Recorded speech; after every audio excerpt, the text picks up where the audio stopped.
Hola mis seres humanos, y el día de hoy vamos a hablar un poco sobre la histeria colectiva, un poco sobre su historia y algunos de los ejemplos que podemos encontrar en la literatura acerca del tema.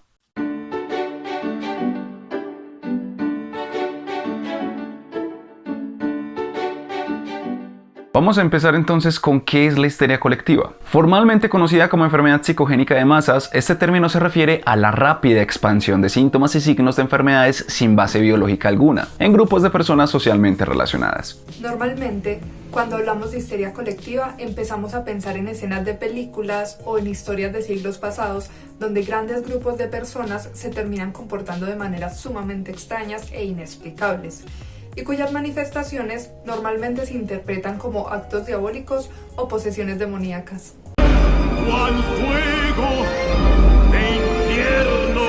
Aunque lo vamos a explicar un poco más a fondo luego, podemos relacionar a la histeria colectiva con casos como los episodios supuestamente divinos de grupos religiosos ortodoxos o incluso con la crisis de las falsas brujas de Salem, donde acusaron a más de 150 personas de practicar brujería. Pero para iniciar, entendamos un poco qué es una enfermedad psicogénica de masas. Hacemos entonces referencia a toda aquella situación en la que uno o varios grupos de personas pueden empezar a tener síntomas característicos de una enfermedad al mismo tiempo o en el mismo momento o momentos relacionados. Pero cuando se indaga por la causa biológica o incluso ambiental de estas enfermedades, no se encuentra nada. Es como decir que todo mi grupo de trabajo le da fiebre de un momento a otro. Pero cuando nos hacen exámenes, a ninguno de nosotros nos encuentran ningún tipo de infección, intoxicación o que habíamos sido expuestos a algo que provocara estos síntomas. Aquí hay algo importante que se debe resaltar. Y es que la enfermedad psicogénica de masas, y la llamamos así debido al tabú que existe con el término la clasificación de histérico, ha sido históricamente utilizada para explicar fenómenos patológicos grupales de los que no se encuentra otra explicación física. Y esto ha contribuido a que la gente se incline un poco más por las explicaciones sensacionalistas y fantásticas. Es culpa del diablo. Veamos algunos ejemplos que se muestran en un estudio realizado por Benjamin Radford y Robert Bartholomew, donde se analiza precisamente este fenómeno. Uno de los incidentes investigados por los científicos tuvo lugar el 22 de febrero de 1982, cuando dos alumnos de cuarto grado de una escuela de West Virginia se quejaron de picazón y sarpullido. Hacia el mediodía se encontraban afectados 32 estudiantes y luego el número se elevó a 57. Los exámenes médicos y los test del aire, el agua y la comida dieron resultados negativos, al igual que los estudios en los jardines del colegio. De acuerdo a las entrevistas que tuvieron con las víctimas, los médicos hallaron que después de 2 casos relevantes, los síntomas se expandieron por sugestión. Un estudiante que habría escuchado algo sobre un caso experimentó entonces una picazón. Recién ahí le apareció el sarpullido, y solamente en aquellas partes que eran fáciles de acceder con las manos, es decir, los antebrazos, el abdomen, el cuello, los hombros, la parte media y baja de la espalda. Los médicos que investigaron el caso notaron que durante los exámenes los niños se rascaban activamente. Muchos chicos fueron observados disimuladamente media hora después de la entrevista y no mostraban ningún tipo de marca, y su sarpullido había desaparecido. El sarpullido también desaparecía cuando los alumnos se iban de la escuela o durante el receso, y regresaban una vez volvían a entrar al edificio. Aparentemente, el hecho de que fuera una escuela pequeña y con una alta tasa de interacción entre los alumnos contribuyó al brote. En este punto encontramos algo importante, y es que aquí se presenta un caso de transmisión de información grupal que nos indica el gran papel que tiene la sugestión verbal en un individuo. Y para entender bien este fenómeno debemos entender que la sugestión verbal no tiene un mismo impacto cuando se presenta de manera aislada y desde un solo individuo, es decir, cuando una sola persona me lo está diciendo, a cuando se combina con una presión social que te impulsa a ser más vulnerable a esa misma sugestión. Otro ejemplo se puede encontrar en el 2005 en una pequeña escuela de Iowa, donde al parecer un misterioso olor era la causa de fatiga, dolores de cabeza, picazón en los ojos y sequedad en la garganta en aproximadamente el 10% del cuerpo estudiantil. Después de que el distrito gastara más de $170,000 tratando de hallar la causa, la Agencia de Protección Ambiental, o en inglés EPA, y del Departamento de Salud Pública de Iowa informaron que no habían encontrado nada fuera de lo común. El vocero de la EPA dijo que todos los test que la ciencia tenía a su alcance fueron negativos, y aún así, a pesar de ello, una escuela en la que participaron 131 padres reveló que el 41% quería que sus hijos fueran reubicados. Y es que ¿quién podría culparlos? Los padres simplemente vieron que sus hijos se mostraban mal y que reportaban un dolor extraño. Si no estuviste ahí, no tienes más remedio que creer en aquello que te dijo quien sí lo estuvo. Y esa creencia va a impulsar tus actos independientemente de lo que diga un organismo de control. En un porcentaje considerable de los padres, cuando sus hijos muestran miedo a algo que ni los mismos padres pueden confirmar o no, ese miedo también se va a transmitir a ellos. Pues esa duda de si lo que dijo un niño es cierto o no queda resonando en la cabeza. Y cuando son varios niños los que afirman lo mismo, esa idea adquiere poder y empieza a confirmarse por sí sola. En este punto, el miedo provocado por su gestión verbal puede hacer que la gente se movilice mucho más que por los datos objetivos. Es decir, nos comportamos más fácilmente por las reglas verbales que por la evidencia empírica. Y aquí también encontramos puntos críticos en la generación de la enfermedad psicogénica de masas. Primero, para que se dé un proceso de histeria colectiva, antes debe instaurarse un miedo o una fuerte emoción colectiva, que podría llegar a convertirse en pánico, dependiendo de la emoción que se esté generalizando. Segundo, que la falta de respuestas causales por parte de un organismo de control fiable puede hacer que como seres humanos busquemos nuestras propias respuestas. Tercero, que los seres humanos difícilmente vamos a aceptar que algo que vivimos y experimentamos como real sea únicamente producto de nuestra imaginación o nuestras emociones. Estas tres causales o puntos críticos se pueden encontrar en momentos históricos donde el miedo y la histeria terminaron generando situaciones que al día de hoy podemos llamar espantosas. Con la crisis de las falsas brujas de Salem, por ejemplo, se empezó a expandir el rumor de que en la región de Salem se practicaba brujería.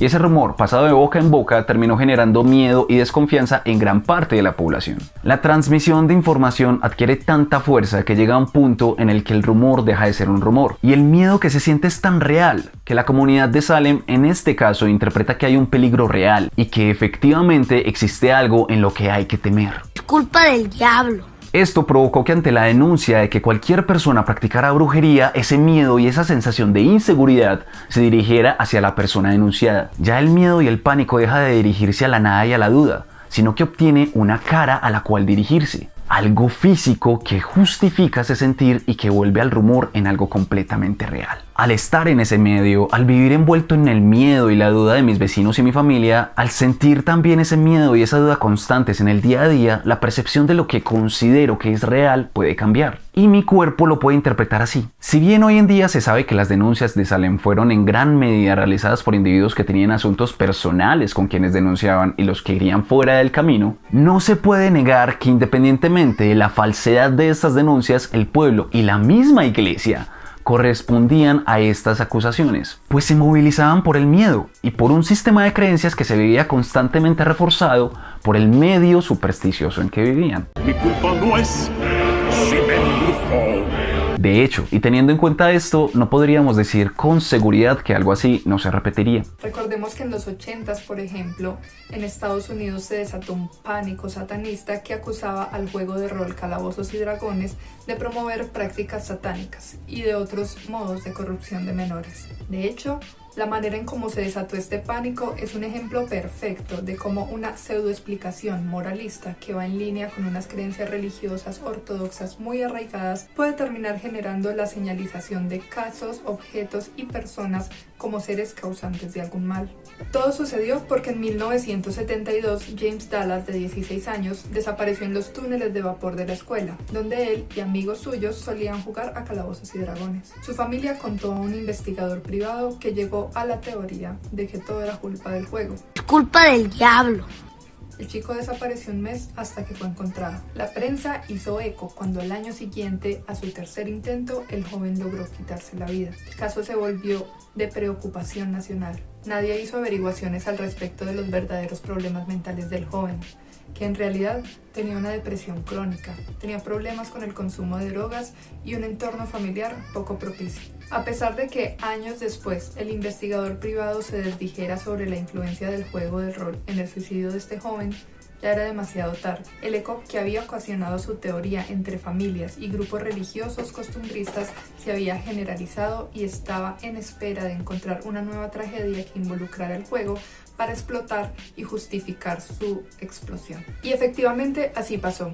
Un nuevo suceso en 1982 empeoró aún más las cosas. Un estudiante de secundaria de Virginia también se suicidó, y el juego de rol fue de nuevo el chivo expiatorio para explicar el suceso. La palabra bullying se inventó mucho más tarde y por eso su madre, Patricia, culpó al juego y formó un grupo de mujeres llamados algo así como Preocupados por Calabozos y Dragones. La madre aseguraba que su hijo había recibido una maldición durante una sesión del juego. 2 años después, el estrangulamiento de una joven en Missouri por 2 jóvenes jugadores del rol terminó desencadenando definitivamente el pánico moral mediático que victimizaba o incluso criminalizaba a los jóvenes jugadores de Calabozos y Dragones. De hecho, en internet podemos buscar la descripción que para estas personas significaba este juego de rol. Y dice algo así como: es un juego de rol de fantasía que utiliza demonología, brujería, vudú, asesinato, violación, blasfemia, suicidio, locura, perversión sexual, homosexualidad, prostitución, rituales satánicos, juegos de azar, barbarie, canibalismo, profanación, invocación a demonios, adivinanzas, entre otras enseñanzas. Si bien no todos los episodios de pánico y enfermedad psicogénica colectiva se tienen que relacionar con creencias religiosas o costumbristas, hay que aceptar que gran parte de los sucesos más reconocidos de esta índole sí tienen que ver con creencias místicas de este tipo. Y esto tiene su explicación en cuanto a que, primero, la realidad que construimos se basa en el acceso a la información que socialmente es transmitida a nosotros a lo largo de nuestras vidas. Segundo, cuando no tenemos una explicación sobre la generación o existencia de algo, buscamos crear una hipótesis basada en los principios de realidad que conocemos y tenemos a nuestro alcance. Tercero, los principios morales que adoptamos como propios pueden inclinarnos a pensar y actuar de una u otra manera dependiendo de la situación. Cuarto, al ser seres esencialmente sociables, las percepciones individuales se refuerzan al ser compartidas como parte de un grupo al cual pertenezco. Y esto puede hacer que una percepción individual esté en línea con una estructura moral del grupo y se generalice a todos los individuos que hacen parte de ese grupo. Es debido a esto que podemos encontrar grupos religiosos ortodoxos con sesiones de supuestos acercamientos a Dios que les provocan convulsiones o alucinaciones colectivas, pero que en realidad reflejan una sugestión por parte de quienes dirigen estas sesiones y que se refuerza gracias a todas las personas que hacen parte del mismo grupo y comparten la misma creencia estructurada. Al hacer parte de dicho grupo, al identificarme con él, me veo a mí mismo como parte de una unidad con una creencia unificada, que termina generando en mí una percepción de lo real desde lo que el grupo ve y siente. Siempre se empieza desde una percepción o manifestación individual que se generaliza de acuerdo a la sugestión impuesta por el grupo en sí mismo, o por la manipulación verbal de un sujeto que asume el rol de liderazgo y credibilidad. Los grupos tienen poder, y aunque queramos separarnos de ellos para mantener nuestra individualidad, por lo general siempre hay un momento en que nuestras percepciones se ven afectadas por el grupo, porque hacer parte de este también empieza a marcar nuestra identidad. Si bien los grupos religiosos o extremistas es donde más ejemplos podemos encontrar, esto puede ocurrir en los grupos de cualquier índole.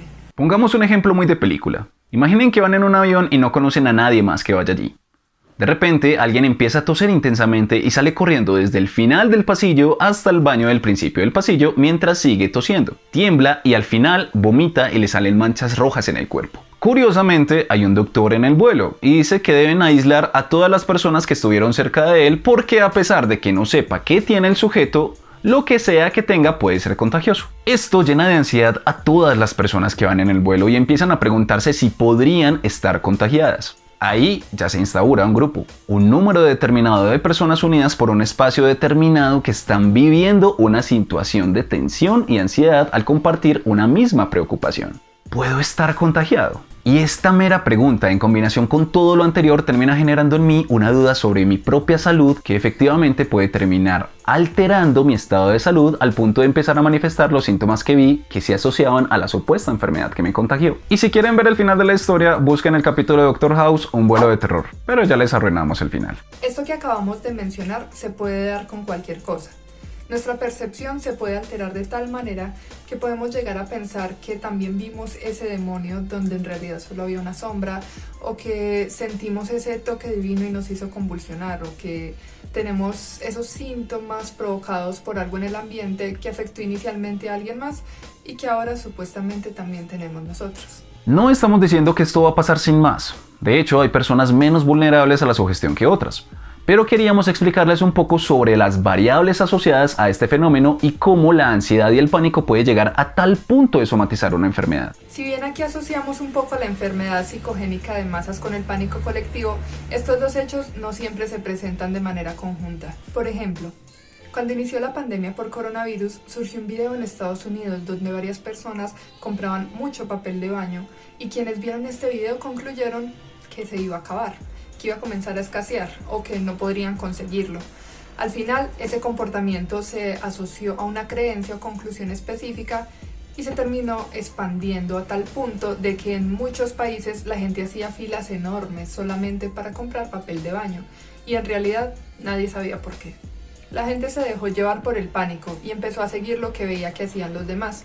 No es que estuvieran enfermas o que las empresas dijeran que iban a dejar de fabricar el producto sanitario, pero efectivamente esa creencia de que no iban a poder conseguir el papel fue la directa causa de que los supermercados se quedaran sin este producto durante muchas semanas, y fue lo mismo que pasó con las tapabocas o máscaras. Si tuviéramos que terminar de alguna manera poética o algo por el estilo, diríamos que muchas veces los seres humanos podemos ser víctimas de nuestro propio delirio y podemos ser los causantes de las tragedias que supuestamente tratamos de evitar. Y bueno, seres humanos, hasta aquí llega el video de hoy. Les agradecemos muchísimo su atención y si llegaron a este punto recuerden seguirnos en redes sociales. Coméntenos qué les pareció este análisis y qué tema les gustaría que abordemos en una próxima ocasión. Nos vemos y hasta luego.